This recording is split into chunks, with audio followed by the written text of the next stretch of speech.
Assalamualaikum warahmatullahi wabarakatuh. Perkenalkan, nama saya Nabila Pasha dari Prodi Manajemen. Weekend semester 4 ingin membawakan materi UAS mata kuliah Manajemen Logistik dengan tema perilaku organisasi dalam logistik dengan dosen pengampu Ibu Wina Sarikusuma Ningtyas. Baik, desain organisasi. Ada dua model penerapan manajemen logistik dalam suatu perusahaan, yaitu penerapan manajemen logistik sentralisasi dan penerapan manajemen logistik desentralisasi.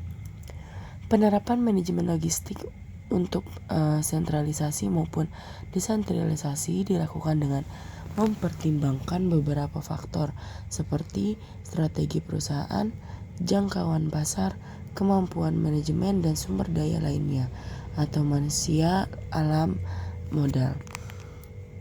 Yang pertama, manajemen logistik bersifat sentralisasi.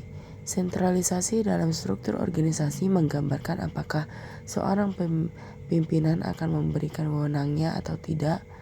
Para praktisi dan peneliti memandang bahwa sentralisasi merupakan kegiatan pengambilan keputusan dan kegiatan pengendalian. Penerapan dalam suatu organisasi akan menjadi rumit karena karyawan pada tingkat struktur organisasi yang sama sering mempunyai kewenangan mengambil keputusan yang berbeda. Kedua, sering terjadi pengambilan keputusan yang cukup bagus di suatu bagian organisasi, akan tetapi untuk bagian yang lain tidak dianggap bagus dan justru dianggap tidak baik. Ketiga, karyawan secara formal mereka memiliki wewenang untuk mengambil keputusan, akan tetapi wewenang yang diberikan adalah wewenang yang semu. Yang B, manajemen logistik desentralisasi dapat dilakukan apabila dalam suatu organisasi mempunyai beberapa bagian organisasi yang lebih kecil, seperti suatu organisasi yang mempunyai beberapa pabrik, perguruan tinggi yang mempunyai beberapa fakultas. Setiap manajer harus bertanggung jawab atas seluruh kegiatan termasuk kegiatan logistik di dalamnya. Sistem desentralisasi mempunyai 4 macam konsekuensi di dalam pelaksanaan organisasinya. Yang pertama, jika terjadi suatu pekerjaan yang mempunyai spesialisasi tinggi, maka sedikit sekali kebebasan untuk bertindak yang dimiliki pelaksanaan pekerjaan. Yang kedua, pendelegasian wewenang yang besar akan mengharuskan adanya pengendalian yang kuat. Yang ketiga, sering terjadi adanya departemen nasional yang terdiri dari beberapa pekerjaan yang sangat mirip satu dengan yang lainnya. Pengendalian yang luas tidak memungkinkan tersedianya supervisi untuk masing-masing pekerjaan. Dalam sistem desentralisasi, apabila ditinjau dari saluran wewenang, maka akan terdapat beberapa bentuk organisasi, yaitu yang A, bentuk organisasi jalur atau garis, merupakan organisasi yang wewenang berasal dari pucuk pimpinan yang dilimpahkan kepada satuan organisasi di bawahnya dalam semua bidang pekerjaan. B, bentuk organisasi fungsional, organisasi yang wewenang dari pucuk pimpinan dilimpahkan kepada satuan organisasi di bawahnya dalam bidang pekerjaan tertentu sesuai dengan fungsinya. C, bentuk organisasi garis dan staf, merupakan organisasi yang dilimpahkan kepada satuan organisasi di bawahnya dan di bawah pucuk pimpinan diangkat seseorang pejabat staf ahli untuk membantu pimpinan. Yang D, bentuk organisasi fungsional dan garis, merupakan suatu wewenang yang dilimpahkan kepada satuan-satuan organisasi di bawahnya dalam bidang pekerjaan tertentu. Yang E, bentuk organisasi garis, fungsional dan staf, merupakan organisasi yang wewenang berasal dari pucuk pimpinan dilimpahkan kepada suatu organisasi di bawahnya dalam bidang pekerjaan tertentu.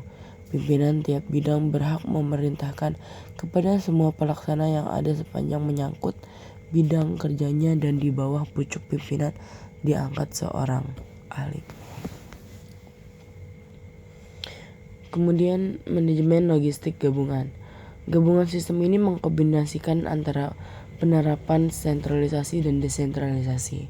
Penerapan ini membagi beberapa kewenangan dalam pelaksanaan manajemen logistiknya. Sistem sentralisasi diterapkan untuk urusan logistik yang dipandang mengandung risiko tinggi dan harus dikendalikan oleh manajer langsung. Sedangkan sistem desentralisasi digunakan untuk urusan logistik yang dipandang tidak mengandung risiko dan wewenangnya bisa didelegasikan kepada pimpinan unit organisasi yang lebih kecil. Sistem logistik gabungan mempunyai 4 macam konsekuensi dalam pelaksanaan organisasi, yaitu 1. Jika spesialisasi kerja makin tinggi, maka akan semakin besar kompleksitas kerjanya.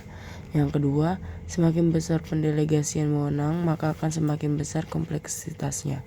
Yang ketiga, semakin besar pelanggan, jenis produk atau jasa, maka organisasi bersangkutan akan semakin kompleks.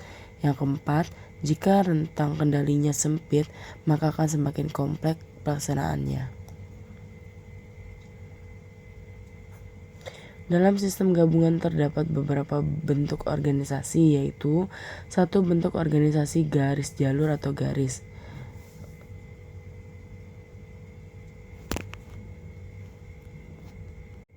2. Penyediaan tenaga ahli dalam logistik. Apabila suatu organisasi mengalami ketidakseimbangan dalam jumlah penyedia atau manajer terhadap jumlah tenaga operasional, akan mengakibatkan lemahnya sistem manajemen dalam pengambilan keputusan. Jumlah manajer yang terlalu sedikit dapat mengakibatkan pengambilan keputusan kurang memperhatikan faktor yang aktual dan relevan. Tetapi jumlah manajer yang terlalu banyak akan juga menyebabkan adanya kekaburan tanggung jawab dalam pengambil keputusan.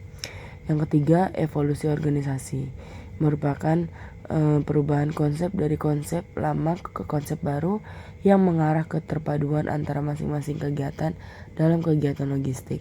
Konsep baru muncul seiring dengan berjalannya konsep lama dan oleh para manajer konsep lama tersebut diperbarui dengan konsep baru.